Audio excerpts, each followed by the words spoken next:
Bonjour frères et sœurs et bienvenue une fois de plus. Donc un message très rapide ici sur la puissance de l'audace. Donc notre texte est tiré du livre des Actes des Apôtres chapitre 1 verset 8 à 12 dont je vais lire 8. Mais vous recevrez une puissance, le Saint-Esprit survenant sur vous et vous serez mes témoins à Jérusalem, dans toute la Judée, dans la Samarie et jusqu'aux extrémités de la terre. Après avoir dit cela, il fut enlevé pendant qu'ils le regardaient et une nuée le déroba à leurs yeux. 10. Et comme ils avaient le regard fixé sur le ciel pendant qu'ils s'en allaient, voici deux hommes vêtus de blanc leur apparurent. 11. Et dirent, hommes galiléens, pourquoi vous arrêtez-vous à regarder au ciel? C'est Jésus qui a été enlevé au ciel du milieu de vous, viendra de la même manière que vous l'avez vu allant au ciel. 12. Alors ils retournèrent à Jérusalem de la montagne appelée des Oliviers, qui est près de Jérusalem, à la distance d'un chemin de sabbat. Alors donc, à ce moment précis, comme vous pouvez l'imaginer, les disciples sont confrontés à l'une des transitions les plus angoissantes de leur vie. Donc Jésus s'en va, leur leader, leur enseignant, leur ami montent au ciel. Que vont-ils faire? Maintenant, ils se demandaient certainement. Ils auraient pu rester paralysés et pourtant, Jésus leur promet une puissance surnaturelle, le Saint-Esprit. Et il leur confie une mission audacieuse. Il leur demanda d'aller jusqu'aux extrémités de la terre. Alors donc, nous allons essayer d'élucider certaines sagesses qui sont cachées dans ce verset.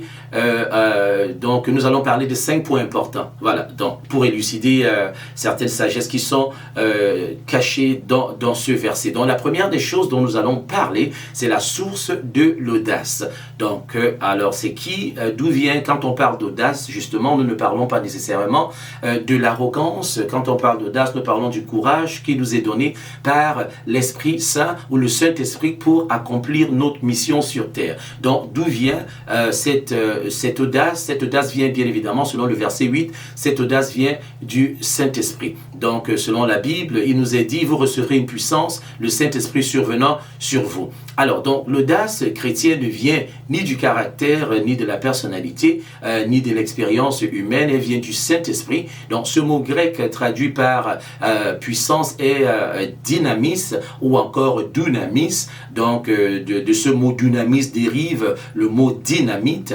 Donc ce n'est pas une petite aide qui nous est donnée, c'est pas une petite aide que le Saint-Esprit nous donne, c'est une aide explosive, c'est une force explosive que nous recevons du Saint-Esprit. Donc tu veux oser parler de Jésus, tu veux agir dans l'obéissance radicale, tu veux défier la culture de compromis, tu as besoin d'être rempli du Saint-Esprit. C'est lui qui transforme les pécheurs timides en apôtres intrépides. Je vais le répéter. Donc c'est le Saint-Esprit qui est capable de te transformer en pécheur, de pécheur plutôt, en apôtre intrépide. Alors deuxième point, l'audace a un but.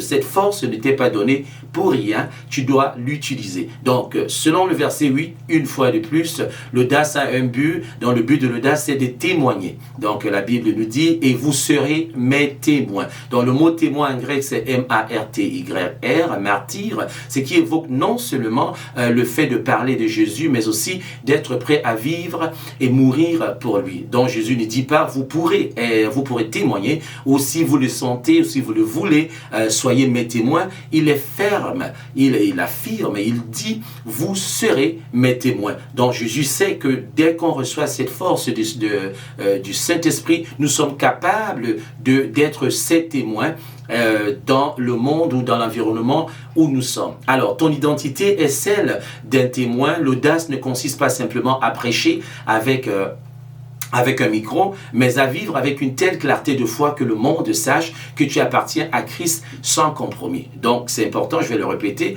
mais il est question pour toi de vivre avec une telle clarté de foi que le monde sache que tu appartiens à Christ sans compromis. Alors, donc, troisième point, l'audace s'étend. de Jérusalem aux extrémités de la terre, toujours le verset 8, qui nous dit à Jérusalem dans toute la Judée, allez à Jérusalem dans toute la Judée, dans la Samarie et jusqu'aux extrémités de la terre. Donc Jésus donne un plan d'expansion audacieux et géographique. Donc ici, voyons cela en détail, Jérusalem, là où ils sont actuellement, leur ville natale, la Judée, la région où leur peuple, la Samarie, les ennemis historiques ou le peuple méprisé, des extrémités de la terre, ça c'est les nations païennes. Donc c'est un appel à sortir de la zone de confort. L'audace ne reste pas dans un bâtiment d'église, elle va là où l'évangile est nécessaire. Donc chapeau à toutes les églises qui continuent à envoyer des missionnaires dans des zones où l'évangile a besoin d'être entendu. Donc chapeau à vous et que Dieu continue à vous soutenir financièrement, émotionnellement et spirituellement. Alors donc, où Dieu t'appelle-t-il à être audacieux? Est-ce à ton travail? Est-ce dans ta famille? Est-ce sur Internet comme je suis en train de le faire? Est-ce dans un pays étranger? Donc pensez-y et c'est vraiment important. Alors quatrième point, l'audace regarde vers l'avenir, pas vers le ciel comme il nous l'a dit. Alors dans les versets 10 et 11 disent « Hommes galiléens, pourquoi vous arrêtez-vous à regarder au ciel ?» Donc les disciples sont dans l'admiration, mais les anges leur rappellent ceci. Regardez, il ne suffit pas, il faut agir. Je vais le répéter, regarder ne suffit pas, il faut agir. Donc le message est clair, Jésus reviendra, ça on le sait, mais d'ici là, faites ce qu'il vous a demandé de faire. Qu'est-ce que Jésus t'a demandé de faire, mon frère? Qu'est-ce que Jésus t'a demandé de faire, ma sœur? Es-tu en train de le faire? Il ne faut pas oublier. Il reviendra, Jésus reviendra bientôt. Alors donc, beaucoup de chrétiens restent dans la contemplation ou l'attente mystique. Seigneur, parle-moi encore. On demande toujours à Dieu de nous dire. Mais ce qu'on oublie, c'est que Dieu a déjà parlé. Il t'a donné la mission. Ce que tu devrais faire, c'est te lever et marcher. Donc, mon frère, ma sœur, lève-toi et marche.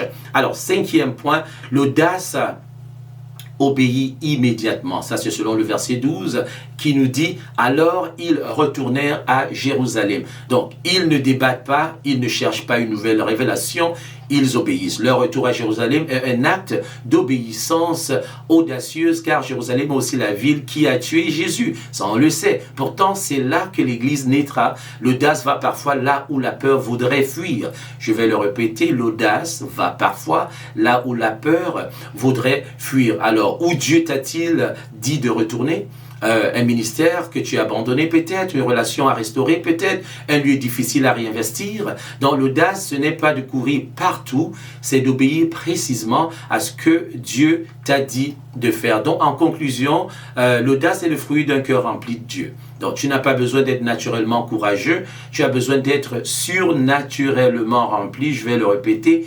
Tu n'as pas besoin d'être naturellement courageux ou physiquement fort. Tu as simplement besoin d'être surnaturellement rempli. Alors, lorsque le Saint-Esprit est venu sur les disciples, ils ont prêché avec audace, affronté les persécutions avec courage et changé tout le monde entier. Donc, si nous sommes capables de prêcher aujourd'hui, c'est grâce à l'audace des disciples, c'est grâce à leur force, c'est grâce à la force du Saint-Esprit. Alors, donc, en conclusion, je vais faire une petite prière et puis c'est ça. Donc Seigneur, je veux vivre une vie audacieuse, je veux être témoin où que tu m'envoies, remplis-moi de ton esprit, délivre-moi de la peur, de la paralysie spirituelle et des compromis. Donc donne-moi la force de retourner là où tu m'as appelé et par ton esprit, utilise ma vie pour impacter le monde. Au nom de Jésus-Christ, j'ai ainsi prié. Amen. Alors, en passant, ce message, vous pourrez le trouver dans